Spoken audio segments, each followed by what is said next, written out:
Ang katwiran, di raw makabalik dahil nga may bagyo. Oh, di ba mga di ba mga tampalasan talaga eh. Mga galawang tampalasan eh, di ba? Hmm. Kaya po ito mga kababayan, magsilbing aral po ito. Di ba? Hindi porke nagagalingan kayo sa tatay, magaling na rin mga anak. Di ba? Eh lalo, si Digong na nga nagsabi, mga sira. Di ba? Sa tatay na nga nang galing kung gaano ka-abnormal yung mga anak niya eh. Di ba? O kaya nga si Panelo mga kababayan, di ba binibira na sila? Binibira na sila Sara Duterte. Binibira na po yung mga siblings, di ba? O, binibira na. Biruin mo, sabi nga ni Panelo, pa-English ka pa, di ba? O, pa-English ka pa na hindi mo naman pala alam kung ano yung ibig sabihin ng sinasabi mo. May mga script ka pa, di ba? Hindi mo naman mai-deliver na maayos. Di ba sabi ni Panelo, oh, wag na maging trying hard tapos tatakbo ka pa raw ng Pangulo. Wag naman na. Abusado na raw, di ba? Oh, binira nga ni Panelo kanina mga kababayan. Hindi ko lang makita yung video, pero nagba-viral po sa Facebook. Naku, para humble lang tayo, maging mababa ang kalooban para paniwalaan ka ng tao. Kaya tama yung mga Muslim. Mabuti nga, hindi kami na. Hindi ka kinuyog. Wala na maging bubuga. Hindi sa pinimenos kita. Pero na-English ka pa. I was interrupted.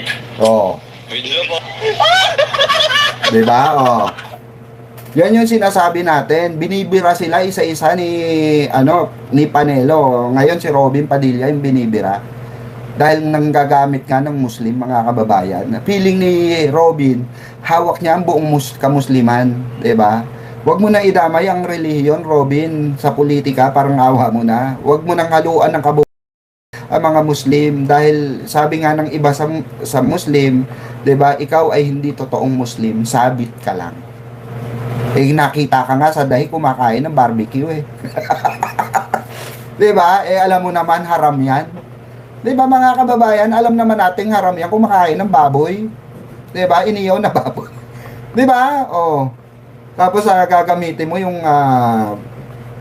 salitang Muslim, salitang Islam. Huwag ganoon, huwag mo haluan ng politika. Huwag mo haluan ng politika ang isang relihiyon, 'di ba, mga kababayan? Huwag mo isama. Oh. Kaya po tama, ipagdasal po natin ang mga kababayan natin no na anod yung mga bahay, may mga namatay pamilya, may mga 'di ba? Dahil hindi agad na respondihan ng ng mga rescue, 'di ba? Dahil di umano ay kulang sa kagamitan ang Davao City sa pagre-rescue, 'di ba? Kasi ang tagal ito, may pakita ko sa inyong video. Ang tagal po nila sa mga kababayan. Mingi po sila ng tawag dito ng ayan ng saklolo. Ayan po Ayan Ayan nasa bubong na po lahat, halos lahat po. Ayan Ayan po nasa bubong na po sila lahat mga kababayan. Hindi po sila maabot agad na rescue kagabi, kanina madaling araw. Ayan kaya po mga nag-live sila, pinost nila sa Facebook, yung mga may data, ayan. Mingi po sila ng tulong. Ang katwiran po ng di umano itong pamunuan nila Pulong, pamunuan nila Baste, kulang daw sa kagamitan at kulang daw sa forces, 'di ba? Kung mayaman, 'di ba pinagmamayabang nila? Ito yung masakit na katotohanan mga kababayan. Nagyayabang sila ng nagyayabang, 'di ba? Na masigla ang Davao, maayos ang Davao, good governance ang Davao, 'di ba? Okay lang magyabang pero dapat yung sa mga ganitong klase ng sakuna, lumalabas yung yabang. Kaso salita lang pala talaga mayabang 'di ba? Salita lang pala talaga. Oo, yung kayabangan nila, yun yung masaklap sa mga Duterte, mga kababayan. Diba, nauuna yung yabang, kagaya ng tatay nilang karton, niyabangan ng ICC. Bilisan nyo na, dumating yung, after a few months, dumating yung warrant of arrest, tanggal ang yabang ni Digong. Diba? Gagal pa, bilisan nyo na. sipain ko kayo pa, di ba? O, umaganon pa si Digong noon. Hindi naman niya nasipa ang ICC, di ba? Kasi nga, literal na yabang lang, mga kababayan. Palike and share po, mga kababayan. Yun yung sinasabi natin, kawawa itong mga kababayan na, Pilipino pa rin po ito eh. No? Even mga DDS ito, mga kababayan, hindi po dapat natin pagtawanan yung nangyari sa kanila. Bagkus ipagdasal po natin, mga kababayan, na maligtas po ang kanilang buhay sa kapahamakan dahil sa korupsyon na nangyari sa Davao City. Hindi po nila kasalanan ito, they deserve better than that. Dahil nga po pinagmamalaki ng mga Duterte na isa sila sa mga isa po sila sa mga tanyag na syudad, 'di ba? Sa buong bansa. 'Di ba? Yan po yung kanilang pinagmamalaki. Pero lumabas po ang totoong korupsyon ng flood control ay nasa kanila pala. Kasi matagal pong huhupa ito, mga kababayan, according nga dun sa mga pinsang ko na taga Davao, sa Davao City, na luluwas pa, baka bukas lumuwas sila o sa susunod na araw, di ko alam. Dito ulit maninirahan habang pinapahupa yung baha. Kasi ang hirap nga na yung sistema dun sa kanila dito sa, di ko na banggitin yung barangay, basta dyan po sa Davao City, pag humupa pala ang baha dyan sa kanila, sa lugar nila, sa barangay nila, inaabot po ng buwan, sa kalahating buwan, ganun, bago sila, kasi medyo, sila, looban, liblib ba, na barangay, ganun. So, talagang, critical. Oo, pag umapaw po yung tubig, critical talaga sila. So, actually, maka Duterte talaga yon, solid. Until now, Duterte sila, no matter what happen. Pero yun nga, naaawa ko sa kanila dahil sa, syempre, hindi natin masisisi. Ewan ko ba, pinakain sila sa kanila, sa mga pinsan ko, ng mga Duterte, at ganyan pa rin sila. Well, anyway, baka this time around, no? Ang mga pinsan ko dyan, I'm sure nanonood yung mga yan. No, mga insan, mga tol, Duterte pa rin. Diyos ko, magbago na kayo ng sistema dyan sa Davao City. Diba? Ulit-ulit na lang yan. Diyos ko, last year, ganyan din nangyari sa inyo. Saan kayo tumira? Sa mga tita natin. Diba? Luwas kayo sa bahay na dito kayo sa Luzon nagtakbuhan. Yun yung sinasabi ko, mga insan, mga tol, mga tita. Ang tsahin ko, naipagdebate pa sa GC namin kasi may tsahin ako, mahilig share ng yan, tita ko, ng mga video ni Digong, mga nagawa ni Digong na ghost project naman. Share pa ng mga AI, alam mo yun. Magkakaiba man kami ng tugon pagdating sa politika. Syempre, family is family, 'di ba? Iisang dugo ang nananalaytay sa amin. In the end of the day, pamilya pa rin 'yan, 'di ba, mga kababayan? Magkakaiba man kami ng 'di ba, ng sinisigaw pagdating sa usaping politika. Baka ngayon sa nangyari na naman sa kanila, baka sakali pagbalik na nila doon, hindi na sila Duterte, 'di ba? Kaya abangan nyo po, no, yung mga detalye pa regarding nga dyan sa bakasyon ng Duterte siblings. Kasi nga, nasa bakasyon daw 'di ba? Si Baste spotted. Sampu siya spotted po sa isang bar, 'di ba? Diyan po sa Spain. Nako, iba talaga. Ibang-iba talaga si Baste. Sana all, no? Habang grabe Hala, grabe, lubog talaga ayan, mga kababayan lubog talaga Hindi pinatawad lubog grabe, no? Ayan po, halos wala talaga nagre-rescue na sa municipalities nila. Wala talaga nagre-rescue, mga kababayan, kawawa yung mga kababayan natin dito sa Davao City talaga. Pinabayaan ng lokal na gobyerno, no? Buti na lang, mga kababayan, no? Buti na lang, kaninang umaga po, naglabas na agad ng tulong ang ating pamahalaan para po sa nasalanta dyan sa Davao City. Opo, no? Eto po, ayan pakita ko sa inyo Siyempre, sabihin na naman nila dyan, ng mga DDS, saan yung mo, pruweba mo, Birador Pikwa. Eto po, on joining us now for his assessment of government's performance in terms of ikita dahil parati po kayong Ito. Programa para maprotektahan ang ating mga mahihirap na kababayan. Unang credits kada buwan, nating 3,000 where they go na si zero out ang kagutuman. Pero yung laban dyan, nagsimula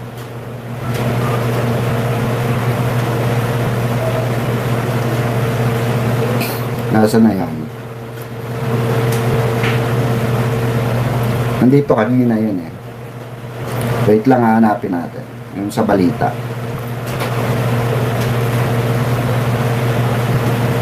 Nasaan na yan?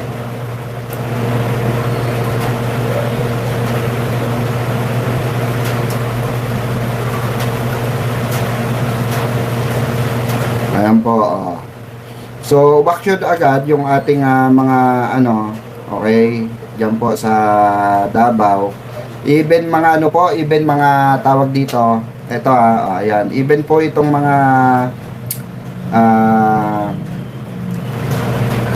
may sakit, okay, inano po ng ating okay, yan po, kanina umaga, ayan, So, kinukuhanan po yung mga may sakit, ayan, binibigyan ng first aid, yung mga may sugat, di ba?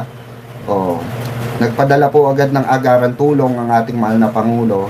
Iba talaga action man talaga yan, totoong action man, mga kababayan. Eto po ito habang yun nga dinala sa ng DSWD, ayan, naglabas agad sila ng tulong, ayan ayan.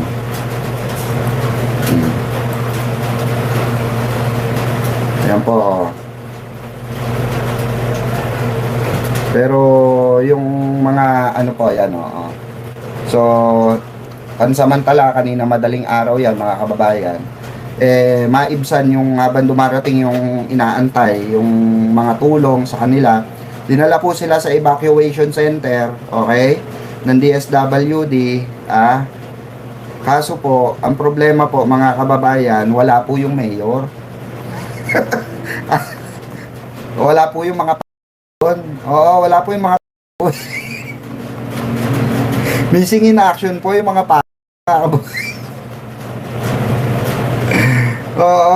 kaya po nag-assist na lang. Syempre, katwiran ng mga hindi namin trabaho yan. Siguro katwiran nila, di ba? Katwiran ni Baste, ni Pulong, ni BP Sara nila, siguro katwiran. Siguro lang katwiran, ganito. Trabaho ni Bongbong Marcos yan, hindi natin trabaho yan, di ba? Kaya yun. Agaran, tumawag agad si Pangulo na, kamusta yung dyan? Sige, mapapadala tayo ng dyan. Yung mga relief goods dyan, ilabas na, yung mga di ba? Kaya kaninang umaga po, yun, nag-medical, chinek up po yung mga senior citizen, mga PWD, nagbigay na po ng financial assistance, di ba? Ito nga, in-interview nga si Sec Gatchalian, at kung ano pa yung maibibigay na mga ayuda sa kada buwan para po maibsan yung nararamdaman na lungkot, kighati ng mga Davaoenyo, at mga nasalanta ng ng baha. Joining us now for his Ayan po, social protection programs, no? Pag sinabi natin social protection, din yung mga programa para maprotektahan ang ating mga mahihirap na kababayan. Una dyan, Camina is the country's first anti-hunger program. It's the Walang Gutom Food Stamp program. Right now, we're making sure that the 750,000 na mga pamilyang Pilipino na nakakaranas ng kagutuman, those that are rated food poor, ibig sabihin sila yung mas mahirap pa sa mahirap, ay nakakatanggap ng food credits kada buwan na tigta 3,000 where they go to accredited retailers and buy food items that they need for their family. Gusto ko i-point out na ito ang kauna-unahan na anti-hunger program na ganito kalaki sa buong bansa. Kasi we keep on talking about the economy, moving up to a higher plateau pagdating sa income level ng ating bansa, pero hindi pwedeng meron pa rin food poor na mga pamilya in this day and age. And yan po, grabe, hindi namin pa na zero out ang kagutuman, pero yung laban dyan, nagsimula na, and we are already seeing results, especially in areas na where we're operating this food stamp program where hunger prevails heavily. So that is something that we're excited about. By the time that the president ends, we would have dealt the hunger numbers of this country. And those numbers that we reported early on late last year were actually commissioned by a third-party group using SWS also that talks about the quarterly hunger of Filipinos. We've also expanded social protection to those that need it the most. We have a program that looks into the plight of our street dwellers kasi they always say nga the condition when families live in streets, that means the government is not doing enough. Dapat wala sila doon to begin with. So we have, for the first time, national government doesn't rely on local government alone to make sure that these families are off the streets. Oo, kasi eto wait lang wait lang Totoo yun, kailangan hindi na mag-rely ang national government sa tulong, sa ginagawang trabaho ng local, di ba? Ng kapulungan ng mayor's office, 'di ba? Kailangan na rin nilang tumulong kasi aminin natin sa hindi, mga kababayan, especially dito sa Davao City. Kitang-kita na po natin yung anomalya. 'Di ba? Kawawa yung mga natin kawawa kung imagine niyo kung hindi umaksyon agad si Secretary, 'di ba, Gatchalian, ang DSWD, si Pangulong Bongbong Marcos, kung hindi agad nag-utos yan, mga dulat itong mga ito, wala silang present mayor Yung mayor, mayor nila, yung vice mayor nila, 'di ba? Vice mayor na, mayor pa, nandun po bumibembang ng ethics sa ibang bansa. Sumusubo po ng iba't ibang ethics ng ibang lahi. Habang yung mga kababayan natin Pilipino, ano pong ginagawa, 'di ba? Sinasalba yung kanilang mga buhay, yung kanilang pamilya, yung kanilang mga anak, 'di ba? Makasurvive lang sa unos na nararanasan ngayon ng Davao City. 'Di ba? Kaya kailangan talaga, agree ako dun sa sinasabi dito ni Secretary Gatchalian na kailangan hindi na magre-rely lang dun sa local government officials. Kailangan na rin ng agarang action talaga ng national, 'di ba? Kasi kung lang ipapaubaya tulad yan, kung pinaubaya ng national yan, 'di ba? Yung pagtulong na yan sa mga kababayan natin Pilipino, wala, 'di ba? Ito baka inanod na itong mga ito, 'di ba? Kasi walang present na asan ba si Pulong? Asan ba si Sara? Asan ba si tawag dito? Si Baste, naturing ng mga mayor. Ano lang ang kayang sabihin? Isa lang ang gusto naming ulo. Ulo ni Bongbong Marcos. Diyan po sila magaling lang. 'Di ba? Asan ang utin mo ngayon? Asan ang bayan ngayon? Ay yagbols mo. 'Di ba? Baste, Barbie, asan ka ngayon? Ngayon mo isigaw sa sambayan ng Pilipino diyan sa Davao, no, na may bayan. Missing in action ka na naman. Nandiyan ka sa ibang bansa, nagpapaparty, nasasakupan mo, nagkakanda sa gutom. Wala ka man lang aksyon, si Pangulong Bongbong Marcos pa ang umaksyon agad dyan sa mga kababayan mo. Di ba, nakakanginig ka ng laman. They go home to their provinces with economic grants, we capacitate them para maturuan sila na maghanap buhay at hindi na sila mapilitan bumalik sa lansangan. In Metro Manila alone, we've done close to 21,000 individuals living in streets, off the streets right now. But here's the thing, Secretary Gatchalian, your department is not operating in a vacuum.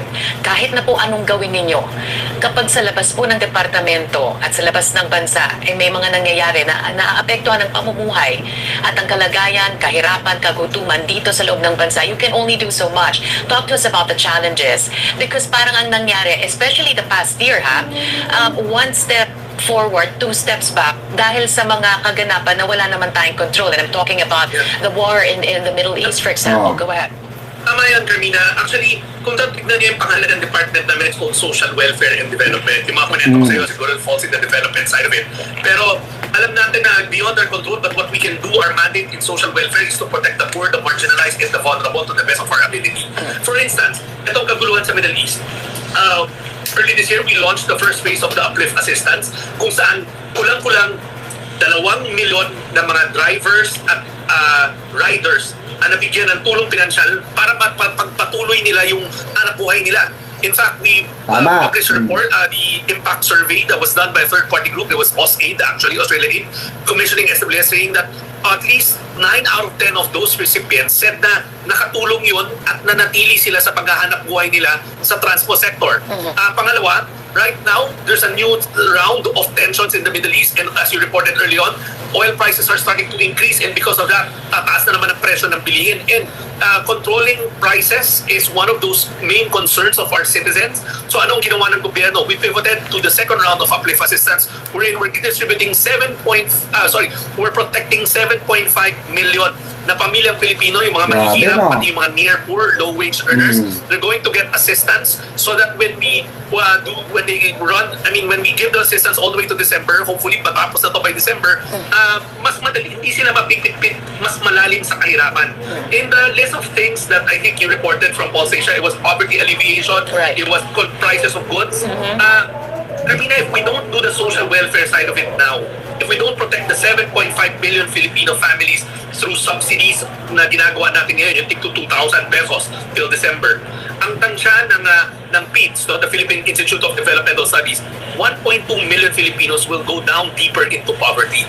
But with this scheme, we're protecting them and we're avoiding that from happening. Tama ka, it's beyond our control, but our mandate is to ensure that we provide cover for the poor, the marginalized, and the vulnerable. Lalong-lalo na yung ngayon sa scheme na natin, kasama na yung mga low-income workers at saka yung mga near poor, sila yung isang krisis na lang, bagsak na naman ulit sa kahirapan. Sayang yung gains that we've done for the past how many years kung hindi natin sila poprotektahan ngayon. Yeah, but is this tied to this administration alone? Dahil alam naman, I mean, you talk about poverty, you talk about hunger. That's been, sadly, the story of our nation. Is there a way to institutionalize these gains? Para Yes. hindi naman mas... Ito kasi yung differences, mga kababayan. Post muna natin. Ito kasi yung differences na laging naitatapon or naibabato sa mga Duterte. Na kung matatandaan natin na yung mga mahihirap, 'di ba? Yung mga sumugod na magsasaka nung panahon ni Digong. Instead na harapin ni Digong, magpaliwanag siya dun sa mga tao, 'di ba? Solusyonan yung mga hinaing ng mga magsasaka, hinamak pa po niya. Ito yung binabato kay Digong. Kung matatandaan nyo, sinabi ni Digong in national television, wala akong pakialam kung magkandamatay kayo na mahihirap kayo. Press 1, sino nakakaalala nun?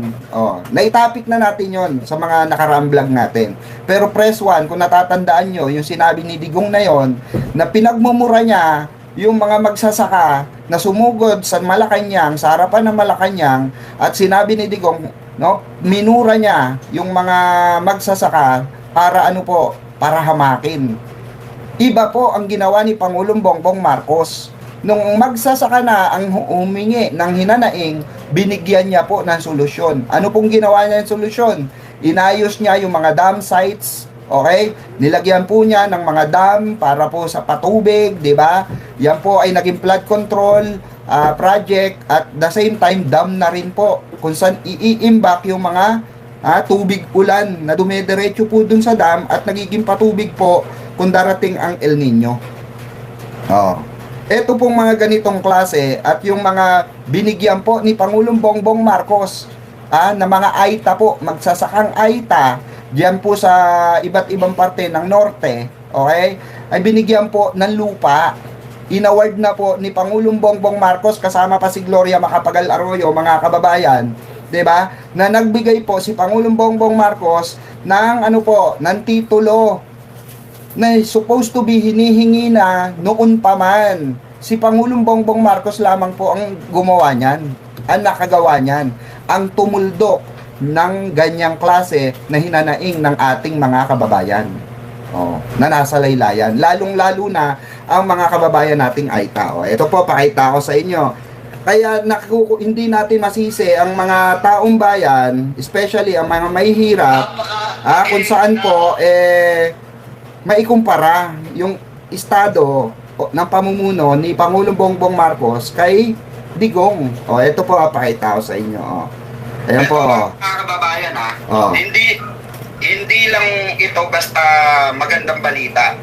Ito ay matagal nang hinihingi ng ating mga katutubong Aita. Ayan po. Real to ilang administrasyon na nagdaan dyan. Pero ni isa, wala pong nagbigay sa kanila. Na ibigay sa kanila yung nararapat na para sa kanila. Dahil, di ba, alam naman natin from the very beginning, na sila ang mga nauna sa atin dito. Diba? Silang mga katutubo ang talagang nauna rito. Kaya po, sa pamamagitan po ng pagbibigay ng libreng lupa, okay, para po sa mga katutubong Aita natin, ay napakalaking ginawa po at napakalaking pasasalamat po ng ating mga katutubong Aita dahil finally, sa administrasyon lamang po ng ating mahal na Pangulo, nangyari ito. Makasaysaya po yan, mga kababayan. Panahon ni Noynoy, ito yung naging issue rin. Panahon ni PGMA, nila Ramos, nila Erap, ito ay malaki ng issue ito noon pa. Napakalaking issue ito para sa katutubong Aita na bakit sila ang nawawalan. Bakit sila ang inaagrabyado? Dahil hindi ba nakapag-aral? Kulang ba sa pinag-aralan? Pero ang gusto lang nila rito, mga kababayan, di ba? Mapunta sa kanila yung dapat mapunta. Alam naman natin, nasa gitna sila ng bundok na para silang alam niyo yun, pinandidirihan, takot makasalamuha ng ibang tao, di ba? Pero ang totoo, mga kababayan, yan ang mga original na Pilipino. Sila ang original na Pilipino na nararapat lang na mapunta sa kanila yung dapat ibigay para sa kanila. Kaya tumugon ang ating mahal na Pangulong PBBM upang maibigay ang kanilang lupa, ang kanilang karapatan bilang indigenous people. Okay? Maraming salamat. Ayan, diba? Diyan nagkakaroon ng conflict pagdating po kay Digong. Diba? Diyan po nagkakaroon ng conflict sa totoo lang.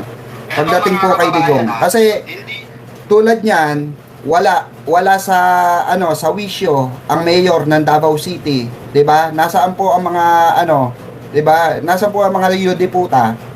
Nasa po, bakasyon, ang mga ulol. 'Di ba? Nandiyan po sila sa bakasyon habang ang ating mahal na pangulo ay nagtatrabaho para sa kanilang bayan.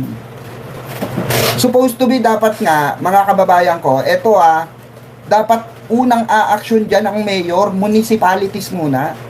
Ay hindi po Dahil nga, inuna yung sa ibang bansa, gustong sumubo sa ibang bansa ng mga Black Mamba. Diba? Wala po ngayon. Hindi mahagilap kung nasaan lupalop ang mga kasi mga nipo babies Diba? Nipo babies po yan. Pinalaki po yan sa kaban ng bayan. Ilang dekada na ba hinawakan ni Digong ang Davao City? Bakit ganyan pa rin yan? Bakit wala pa rin kaase-asenso yan? Nagyayabang sila, 51 billion na budget namin dito sa flood control. We build something else good for Davaoeños. Gumaganong pa, di ba? Nasan kayo ngayon? Ngayon kayo kailangan na tinatawag yung Davaoeños. Kanino sila nanawagan kay Pangulong Bongbong Marcos dahil nga ayon mismo sa mga Davaoeño, kinall out nila Malacanang. Nananawagan po kami sa ating mahal na Pangulo dahil wala po kami mayor ngayon. Anak ng pakitong-kitong, nakakahiya po yun, mga kababayan. Sasabihin ng mga kababayan natin sa Davao mahal na Pangulo, tulungan nyo kami dahil wala kami mayor. Anak ng pusang gala. Di ba? Admin Joby. Kaitan nga natin si Admin Joby. At mga moderator natin yan sa Bengador moderator ka na po, Ma'am Joby. Di ba? Hindi, analyze the situation, mga kababayan na lang. Huwag na natin haluan ng politika to. 'Di ba? Public service na lang pag-usapan natin dito. Asan yung public service na pinagmamayabang ng mga DDS? Asan yung good governance na sinasabi ng mga DDS? Ng mga pro Duterte rito? Sigaw kayo ng sigaw na Duterte pa rin. Asan yung Duterte nyo ngayon? Pinabayaan kayo. Asan yung public service ng Duterte? Pa si Pangulong Bongbong Marcos Kasi nanawagan po yung mga kababayan natin Pilipino na wala daw silang mayor ngayon. Nakakahiya kayo. Sa totoo lang, nakakahiya po mga Duterte rito. Diba? Ayayabang sa mga press briefing, ayayabang pag nakaakyat ng stage. Kung makapagsalita, kala mo, lalaki ng mga naka-accomplish, ang lalaki pala na nakupit, mga kababayan. Diba? Oh, anak ng pusang gala ng 3 pakitong-kitong talaga, oh.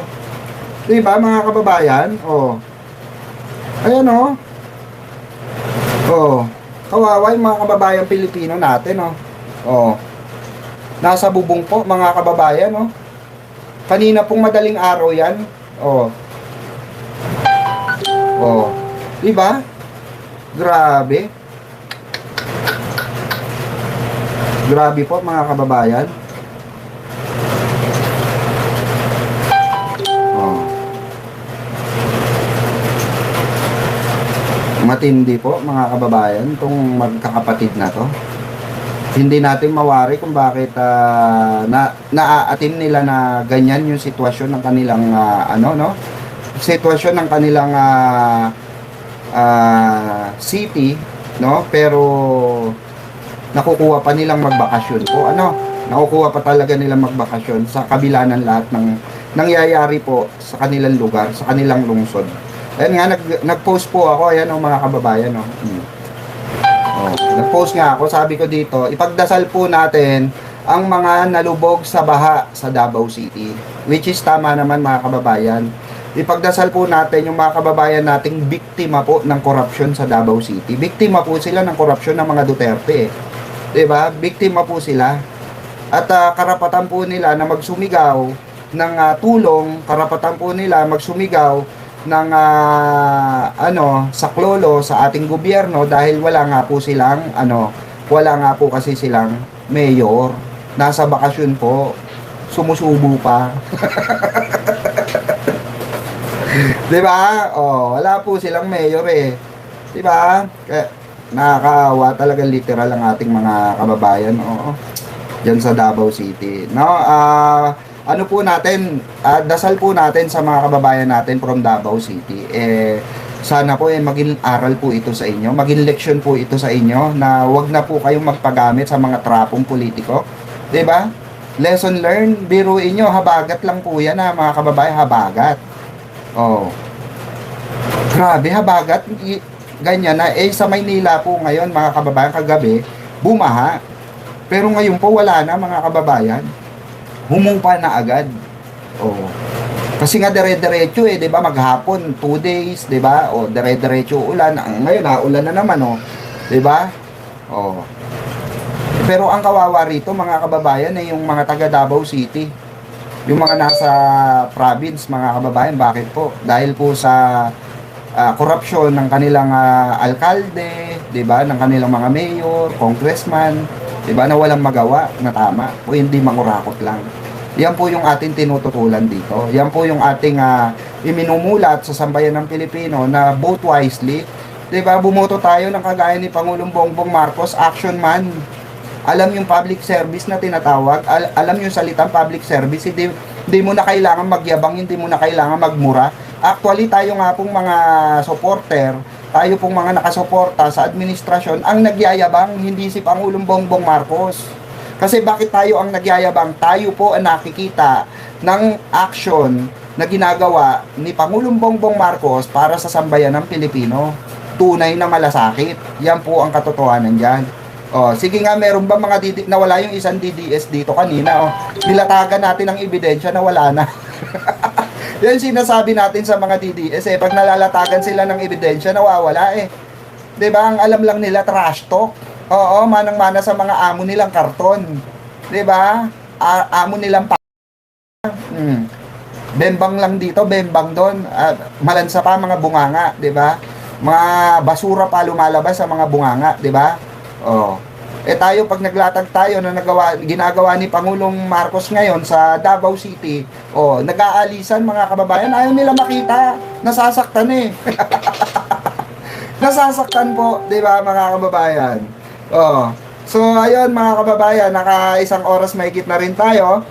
Maraming salamat po sa tumutok, nakantabay palagi dito po sa ating live. Maya lamang po ay magbabalik tayo, mag-live tayo mga alas 9, alas 8, At tayo po mag-aasikaso muna, magpapakatatay muna tayo, no? Oo. Dahil bukas birthday po ng aking anak na pangalawa sa bunso, no? Ayan, aking kulot. Kulot kasi yung pangalawa sa bunso sumunod sa bunso. So, ayun mga kababayan, no, magsama-sama po muli tayo sa susunod na live streaming. Maya-maya lamang magbabalik po tayo sa sa pagla-live maya-maya lamang po, mga makalipas ang ilang oras. No, maraming salamat sa ating mga bagong subscribers, followers. Ayan, paki-follow po ako sa Birador Piqua page natin. Ayan, search nyo lamang po Birador Piqua page. Ito po papakita po natin. Road to 10k na po yan, kakagawa lang po natin yan last month dahil nga po alam nyo na, ang mga DDS puro report. Ito po so marami po tayong page. Ayan po.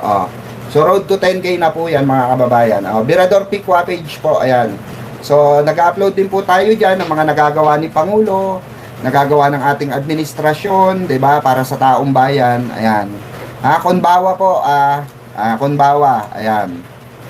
At maraming salamat po, no, Ma'am Joey. Ayan, sa ating mga admin diyan, thank you po, no?